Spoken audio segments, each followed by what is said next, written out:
Bonjour à tous et bienvenue sur Mosaïque. À la une aujourd'hui, l'âge de bronze et le Moyen-Âge à Groß-Biederstroff. Des travaux sont en cours sur la zone commerciale de Groß-Biederstroff.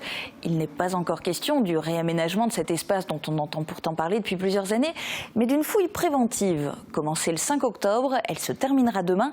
Elle a déjà livré une grande partie de ses secrets. Ainsi ont été découverts les restes de 2 incinérations datant de l'âge de bronze et une ferme médiévale. Reportage complet tout à l'heure dans le JT. En attendant, voici le sommaire complet de cette émission.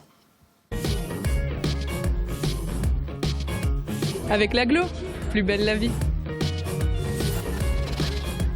Au programme aujourd'hui sur Mosaïque, triple cérémonie à l'occasion du 11 novembre à Houndelin avec notamment la remise de l'honorariat à l'ancien maire de la commune.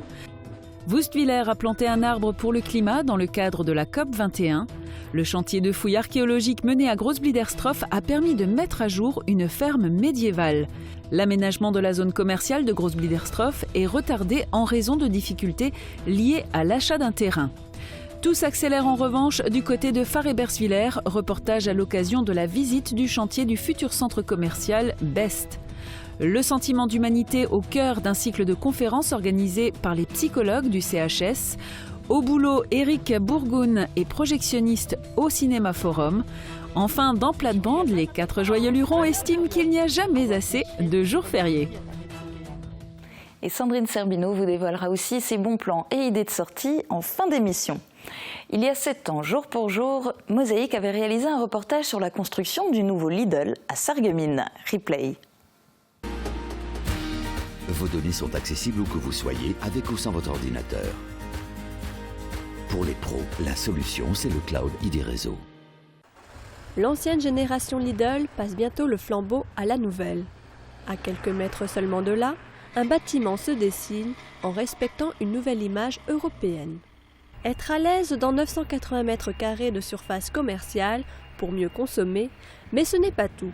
Toute une nouvelle présentation esthétique et configuration du bâtiment qui s'avérera être un des premiers de ce type avant la généralisation dans toute l'Europe. Et cette enseigne est toujours en activité au même endroit, rue des Ormes, à Sarreguemines. Je vous propose maintenant de jeter un œil aux prévisions de Météo France pour demain, présentées par Sandrine Serbino.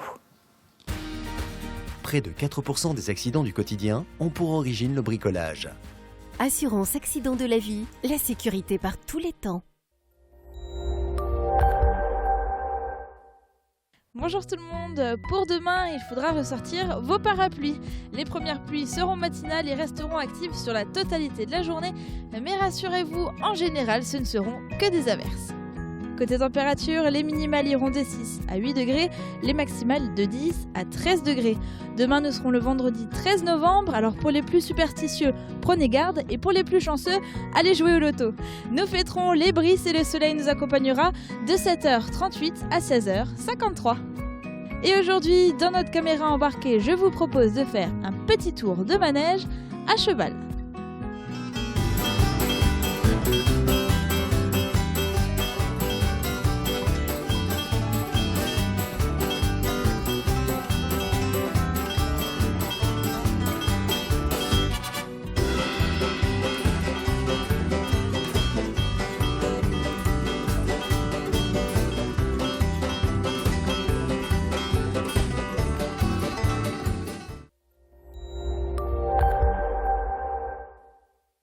Je parraine un ami et tout le monde y gagne.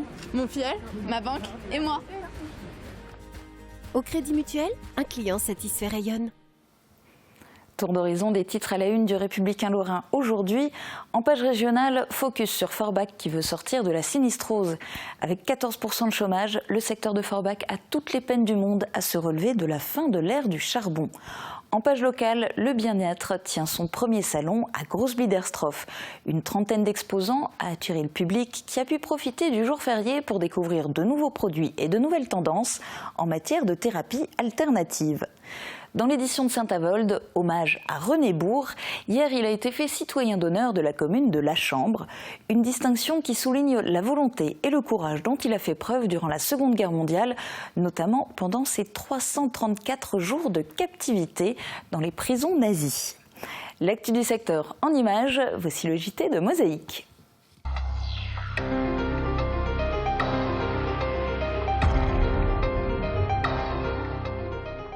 Et on commence ce JT avec une info qui a soulagé les élus du SIDEM, le feu vert du préfet. Contre l'avis de la Cour régionale des comptes, le préfet de Lorraine a validé le plan des élus de Moselle-Est pour combler le déficit de 12 millions d'euros grâce à une contribution exceptionnelle des intercos, membres du syndicat mixte de transport et de traitement des déchets ménagers. Si le plan fonctionne, les comptes du SIDEM devraient être à l'équilibre en 2017. Faisons maintenant un bond dans le temps. Il y a 100 ans, on était en pleine Première Guerre mondiale. À l'occasion de la commémoration du 11 novembre, une triple cérémonie a eu lieu hier à Houndelin. En plus de la commémoration de l'armistice, le maire de la commune a présenté l'arbre de la liberté, puis a remis l'honorariat à l'ancien maire de Houndelin ainsi qu'à son adjoint. Marie Lorenz a assisté à ces festivités.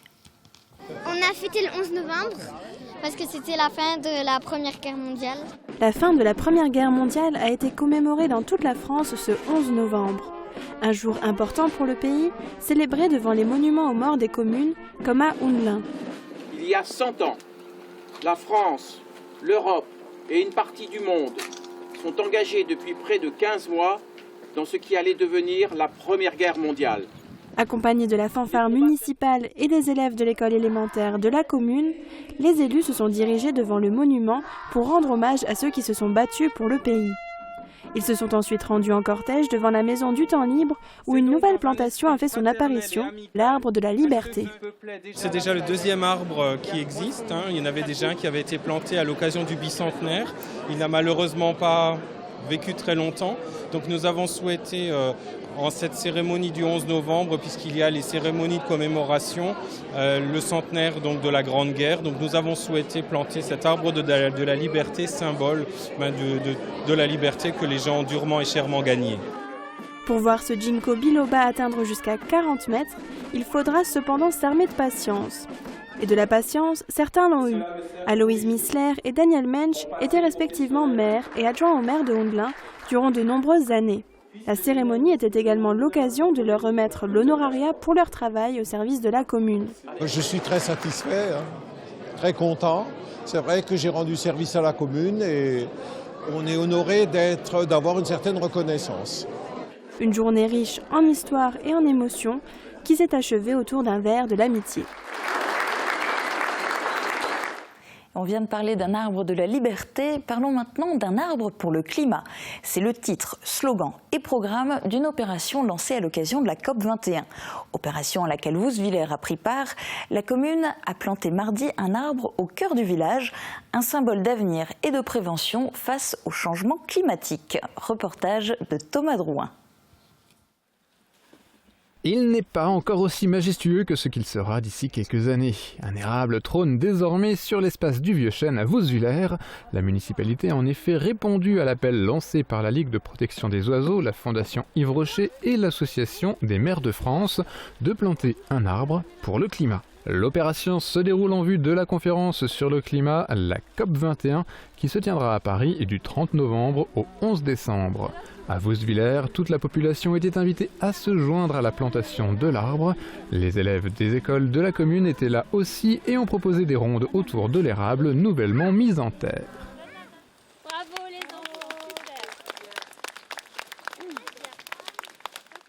Sorties de terre, des découvertes ont été réalisées à Großbliederstroff. Récupérer les informations archéologiques, c'était le but des fouilles préventives. Elles ont lieu seulement dans 2% des chantiers d'aménagement, mais ont été nécessaires sur la zone commerciale de Großbliederstroff.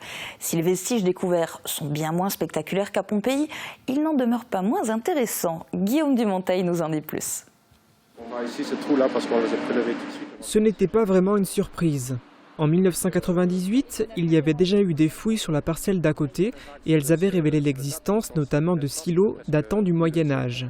Les sondages archéologiques effectués il y a 3 ans environ avaient repéré d'autres vestiges qu'il fallait fouiller avant tout travaux de réaménagement. Un chantier de fouilles préventives a donc démarré le 5 octobre dernier et il a permis aux archéologues de découvrir d'autres aspects de l'exploitation agricole médiévale. C'est une ferme composée de 2 corps de bâtiments avec une petite cour intérieure qui sépare les 2 bâtiments et une très grande cour palissadée devant.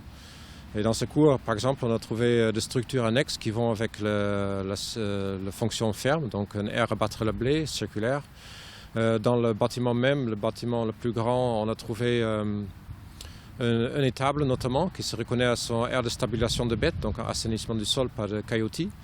Et deux petites pièces, beaucoup plus petites que l'étable d'ailleurs, avec des foyers où habitaient les gens. Les archéologues de l'INRAP ont eu l'heureuse surprise d'obtenir un plan complet du bâtiment.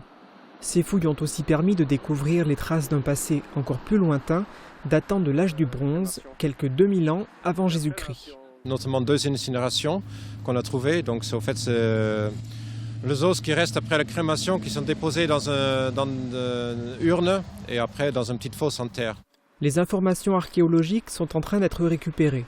Elles seront ensuite étudiées en laboratoire. Le chantier de fouilles se termine ce vendredi. Le terrain sera ensuite disponible pour les aménageurs qui effectueront leurs propres travaux, écrivant ainsi leur propre histoire. C'est la Casque qui a financé ces travaux de recherche archéologique. Elle a payé quelques 210 000 € correspondant au terrassement et à la fouille en elle-même. Si la communauté d'agglomération a dû débourser cet argent, c'est parce qu'elle souhaite réaménager la zone commerciale de Groß-Biederstroff. Alors on vous en parle depuis 2013, mais le chantier a pris du retard. Guillaume Dumonteil vous en donne les raisons. Le réaménagement de la zone commerciale de Groß-Biederstroff. Ces travaux annoncés il y a plus de 2 ans devraient sans doute déjà être terminés. Certes, il y a eu ce chantier de fouilles archéologiques préventives, mais il n'a duré que 6 semaines en tout. Les raisons de ce retard sont à chercher ailleurs. Les problèmes autres qui ont retardé l'aménagement de la zone, c'était l'accord des différents propriétaires. Et on sera peut-être amené à passer par de l'expropriation, mais ça c'est pas pour tout de suite. Les terrains en question sont notamment situés au niveau du rond-point du Record. La communauté d'agglomération Sarreguemines-Confluence dispose déjà des accords des propriétaires sur une première partie de la zone, comprise entre le rond-point de l'hypermarché et l'entrée de cette surface commerciale orientée en direction de Groß-Biederstroff. Dans un premier temps, c'est sur cet espace que se dérouleront des travaux. Ils commenceront dès la fin de l'hiver ou au début du printemps en fonction de la météo. À quelques kilomètres de là, il y a une autre zone commerciale dont on entend parler depuis des années et dont les travaux commencent enfin. Exit le projet Grand Phare, Phare-Ebersviller va finalement voir se construire une vaste zone commerciale baptisée Best. Lors de la dernière visite du canton par le président du conseil départemental Patrick Weiten, le maire de Phare-Ebersviller, Laurent Kleinlenz, l'a convié à une visite de chantier qui n'en est à l'heure actuelle qu'à la phase de terrassement. Reportage de Christophe Ladenberger. Phare-Ebersviller, le long de l'autoroute A4, 30 hectares de friches qui d'ici fin 2017 seront transformés en véritable centre commercial. En effet, les travaux préparatoires de ce centre ont enfin débuté en septembre dernier. Un projet dans les cartons depuis 1996. Après de multiples péripéties et batailles juridiques, le projet Grand Phare est enfin validé par le Conseil d'État en 2013. Aujourd'hui rebaptisé projet Best, ce projet sonne comme une victoire pour le maire de la commune. Il a fallu tellement d'opiniâtreté, de ténacité pour battre en brèche à la fois les 9 recours, je dirais abusifs, des commerçants de centre-ville, vaincre l'animosité parfois de certaines commissions, mais aussi convaincre du bien fondé de ce projet qui s'inscrit, je dirais, dans la reconversion économique de l'après-mine. Vincent Xolin, directeur du développement chez Codic France, promoteur du projet, dévoile lors d'une visite de chantier ce fameux et gigantesque projet commercial. 30 hectares, 55 000 m² de bâtiments, environ 70 boutiques, 2000 places de parking. En perspective, près de 750 emplois et une attente de 6 millions de clients par an. Notre projet est de doter la Moselle-Est d'un centre commercial de dernière génération dont nous souhaitons qu'il devienne la référence shopping du territoire, la destination shopping par excellence sur l'ensemble de la Moselle-Est, avec un rayonnement également sur l'Allemagne. 6 mois de terrassement, suivis de 18 mois de grosses œuvres avant de voir sortir de terre ce projet Best. Et fin 2017, début 2018, l'ouverture au public de cet équipement avec un hypermarché absent du paysage commercial. Donc on espère aussi qu'il pourra apporter une offre différenciante aux clients et aux consommateurs du bassin. Et puis des enseignes qui feront dans le territoire leur première implantation et quelquefois leur première implantation en France. Encore un peu de patience, car à l'heure actuelle, difficile d'imaginer ce projet sur cet emplacement vide. Un projet qui avoisine les 130 à 150 millions d'euros d'investissement. Terminons ce JT avec le cycle de conférences des psychologues du CHS, acte 2. Au mois de juin, 3 conférenciers avaient présenté leurs réflexions sur le vivre ensemble et sur une potentielle déshumanisation du lien. Sur le même thème et selon le même principe, 3 intervenants se sont à nouveau adressés au public en essayant de montrer des motifs d'espoir ou en tout cas des pistes permettant la subjectivation. Un reportage de Marie Lorenz, Fatma Outet et Guillaume Dumonteil. Impossible d'oublier les attentats de janvier et notamment l'attaque contre Charlie Hebdo. Ces actes ont bouleversé les consciences et conduit certaines personnes à souffrir de dépression ou de mélancolie. Les membres de l'association du Collège des psychologues du CHS de Sarreguemines le constatent encore aujourd'hui avec les patients qu'ils reçoivent. C'est une des raisons qui explique pourquoi ils organisent ces cycles de conférences. Sont intervenus pour ce deuxième volet Serge Lesourd, professeur de psychologie clinique, Christian Hoffmann, professeur de psychopathologie, et Elsa Godard, docteur en philosophie et psychologie. Le fanatisme peut-il s'apparenter à une maladie mentale ou résulte-t-il des suites d'un long et efficace endoctrinement? Jusqu'à quel point le sujet peut-il en venir à nier consciemment la vie ou non de la vie? Évitons donc les amalgames et les confusions qui associeraient avec trop de facilité la religion et le fanatisme, les idéaux et les extrémismes. Contre ces dérives, imposons la raison éclairée, toujours garante de liberté et de vérité. Contre le dogmatisme, imposons la raison éclairée, toujours garante de justesse et de justice. Tout cela est révélateur d'une crise bien plus profonde qui touche nos liens d'humanité, la crise des subjectivités.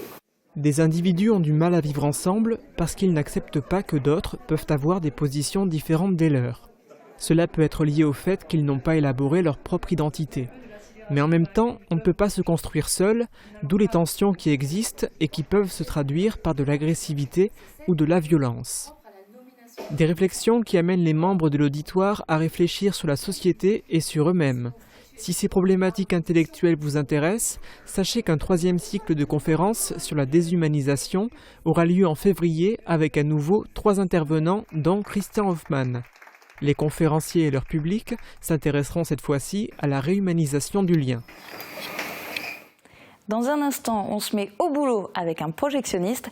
À l'inverse, Plate-Bande s'intéresse aux jours fériés.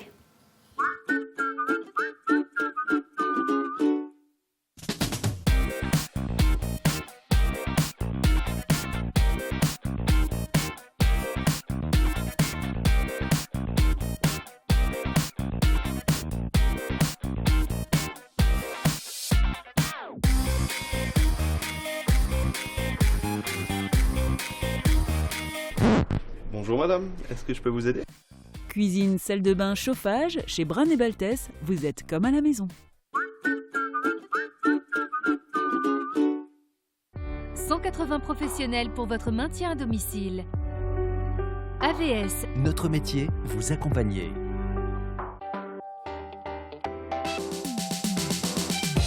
C'est dur la culture, un ouvrage de Marcel Adam coécrit avec Thomas Jacob. L'artiste se dévoile entre les lignes et en musique. Quand je ramenais une sono, la guitare, il fallait que je produise à 2 heures de la nuit quand je rentrais d'un coup. Tous les papiers, chaque câble, chaque truc. Vous avez suivi notre soirée d'anniversaire. Vous aimerez en découvrir les coulisses. Comment a été fabriqué ce programme exceptionnel de la population, soit des téléspectateurs fidèles. C'est à découvrir dès demain sur Mosaïque. 92% allait être notre notoriété. C'est une profession qui a bien changé, à laquelle nous avons décidé de nous intéresser aujourd'hui dans notre rubrique Au boulot. Il s'agit du métier de projectionniste. Guillaume Dumonteil a suivi Éric Burgoun qui travaille au Cinéma Forum.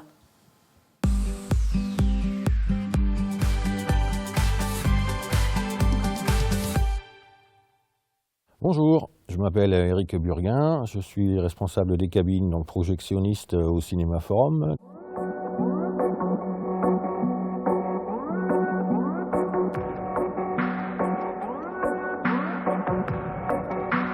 Un beau jour, j'ai vu une annonce où on demandait un projectionniste, un opérateur dans un cinéma qui allait ouvrir, parce que c'était pas encore ouvert, en octobre 89.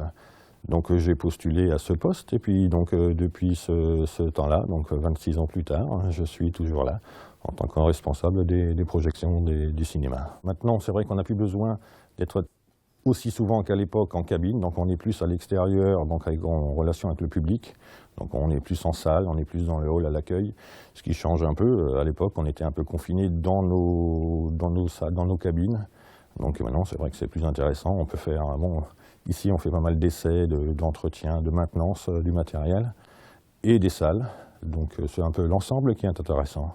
On a tous les jours un peu autre chose à voir et à faire.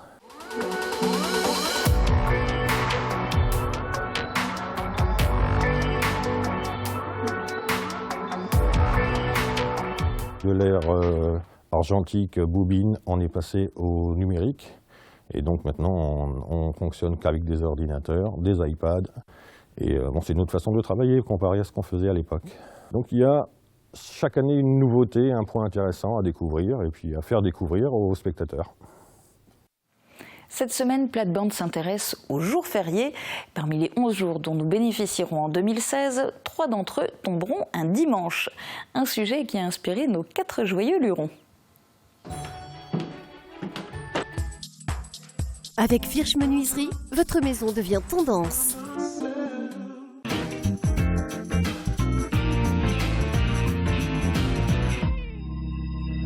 Bonjour, ihr liebe Leute, heute sind wir wieder bis Sommer und heute reden wir von der Fiat-Dag. Die Fiat-Dag. Wie schön, das ist ja, wir haben ja den 11. November da gehabt für Bada. Ja, das ist tot schickheit. Es ist Fiat, da geht man aus, gell? Ja. Aber die Chefs, die haben ja die Fiat nicht so gern. Die haben die Fiat nur gern, wenn es auf einen Samstag oder auf einen Sonntag fährt. Ja, richtig. Also, wenn man gerade von Chef redet, da kommt man auch etwas in. Ich war das letzte in der Animalerie und dann habe ich da 3 schöne Papageien gesehen, gell? Oh. Und dann hat der eine 1000 Euro gekostet. Und dann habe ich gefragt, ja, was macht denn der, was 1000 Euro kostet, gell? 1000 Euro. Oh, das hat so ein paar Werte, gell? Und der andere, der kostet 2000. Und was macht denn der? Der macht schon einen Satz, gell? Und dann war da der dritte, der kostet 5000 Euro. Und dann ich, was macht denn der da für 5000? Ah ja, der da, der macht gar nichts. Ah, der macht gar nichts. Nee, ah ja, aber was ist denn der noch zu dir, gell? Ja. Das ist ganz einfach, die anderen 2 rufen den Chef. Der Chef Papagei. Der Chef Papagei. Aber bon, du redest von der Fiat, es gibt doch Leute, die schaffen, gell? Ich meine jetzt die Pompiers, die Bäcker, die Bauern, die müssen schaffen, ob es Fiat ist oder nicht. Ja, am Radio schaffen, ja. Die Infirmier, ja, die Spritzmusch. Ja. Man denkt fest an die, wenn Fiat ist. Aber am Fiat schaffen ist auch gut, weil dann hast du keine Embouteillage mehr, es staut nicht. Auf der Erde bist du ruhig, der Chef läuft da nicht in der Füße rum, kannst aufräumen und es ist auch schön gemütlich an dem Tag. Voilà. Aber du hast so gelohnt, Susan, es gibt so in ein paar Ländern so komische Fiat da, gell? Ja, andere Länder, andere Sitten. Und zum Beispiel in Australien gibt es da am 1. Montag im August Picknick Day. Da wird Picknick gemacht. Aha, und dafür wird nicht geschafft? Nein, da wird nicht geschafft. Und in Japan... Müsste man einfrieren. Ja. Und in Japan, am 2. Montag im Januar, wird der Jour de la Majorité, also wenn sie volljährig 21 Jahre alt sind, da wird ein großes Fest gemacht. Da schafft niemand da. Da feiern sie nur 21 Jahre. Ja. Und also was ganz lustig ist in Taiwan, das haben vielleicht manche schon gehört, da werden die Gräber abgekehrt. Am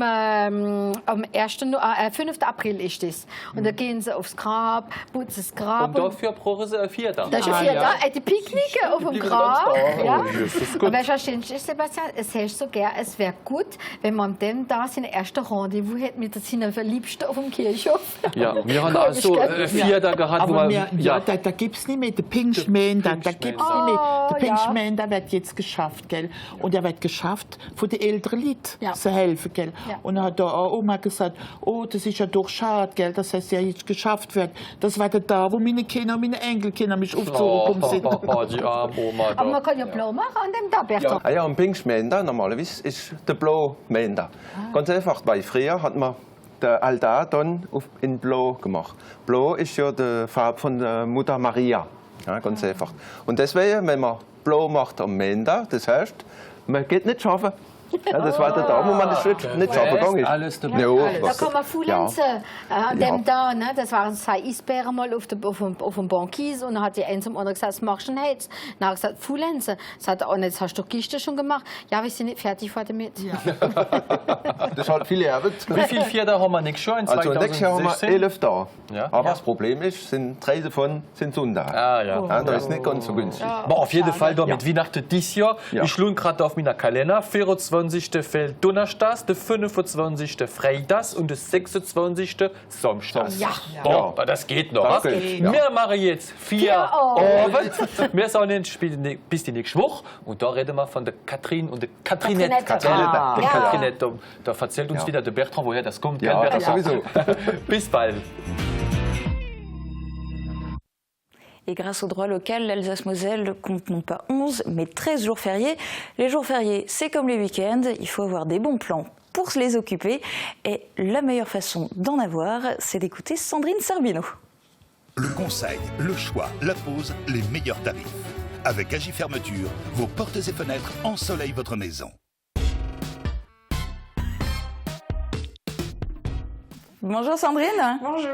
Alors pour ce week-end, tu nous proposes de commencer avec une vente à prix Vestiboutique. C'est original et c'est organisé par la Croix-Rouge. Oui, c'est ça. Et c'est une vente qui aura lieu ce week-end, donc samedi et dimanche. Les bénéfices seront redistribués pour venir en aide aux personnes dans le besoin dans le secteur. Et elle aura lieu dans l'ancienne école Fulrad à Sarreguemines. Idée de sortie d'un tout autre genre, la classe de danse du Conservatoire de Sarreguemines monte sur scène. Oui, avec 2 belles représentations qui auront lieu ce week-end à l'hôtel de ville de Sarreguemines, avec un ballet narratif en 2 actes. Et pour le samedi, la représentation aura lieu à 19h30 et le dimanche à 15h. L'entrée est libre. Toujours organisé par le Conservatoire, un événement atypique, une conférence-exposition-concert autour d'un célèbre flûtiste. Oui, alors c'est à l'occasion du 15e anniversaire de la disparition de Jean-Pierre Ramplat, que vous pouvez voir en image, le premier virtuose moderne de la flûte traversière. Alors c'est le Conservatoire et l'association des parents d'élèves qui organisent une conférence, une exposition et un concert autour de ce personnage. Ça aura lieu sur 2 jours, ce vendredi et ce samedi. Pour plus d'informations et pour réserver vos places, n'hésitez pas à contacter le Conservatoire de Sarreguemines. La médiathèque communautaire de Sarreguemines aussi organise régulièrement énormément de choses et notamment plusieurs animations ce week-end. Oui, ils pensent à tout et à tout le monde et pour commencer un atelier de bricolage pour fabriquer des têtes de cerf en carton. Alors c'est original, c'est pour décorer par exemple vos cheminées et surtout à l'approche de Noël ou tout simplement pour découvrir de nouvelles méthodes de décoration. Le rendez-vous est donné samedi de 14h à 16h à la médiathèque. L'animation est gratuite mais sur inscription, alors pensez à vous rendre à la médiathèque ou à appeler pour réserver. Je vous propose également une soirée jeux de société. Alors ce genre de soirée commence à se répandre vraiment partout. Et si vous voulez y participer, c'est l'occasion. Samedi, il vous invite à partir de 20h. C'est une soirée pour tout public à partir de 8 ans. L'entrée est libre et gratuite. Et la seule condition, c'est d'accepter d'être filmé puisque la caméra de Mosaïque y sera aussi. Une dernière sortie qui est devenue incontournable, on va dire, c'est la marche populaire de carnaval puisqu'on vient d'entrer dans la parade de carnaval. Oui, tout à fait. Et cette année, 2 surprises vous attendent. Alors la première, c'est la présentation des couples princiers 2016 qui sera faite en public, mais également le partenariat avec l'association Les Bouchons de l'Espoir. Donc maintenant, vous pourrez marcher en vous amusant et pour la bonne cause. Alors attention par contre, le parcours a été un petit peu modifié. N'hésitez pas à vous renseigner auprès de l'association Carnavalesque en vous adressant à Annick Schwing à l'adresse suivante agi.schwing@orange.fr. Et puis pensez bien sûr à trouver un déguisement puisque c'est beaucoup plus sympathique de faire cette marche en étant déguisé. Tout à fait. Merci beaucoup Sandrine, on te retrouve la semaine prochaine pour d'autres idées de sortie et puis entre-temps tous les jours dans la météo. Oui, pas de souci. À bientôt. Très bon week-end à tous.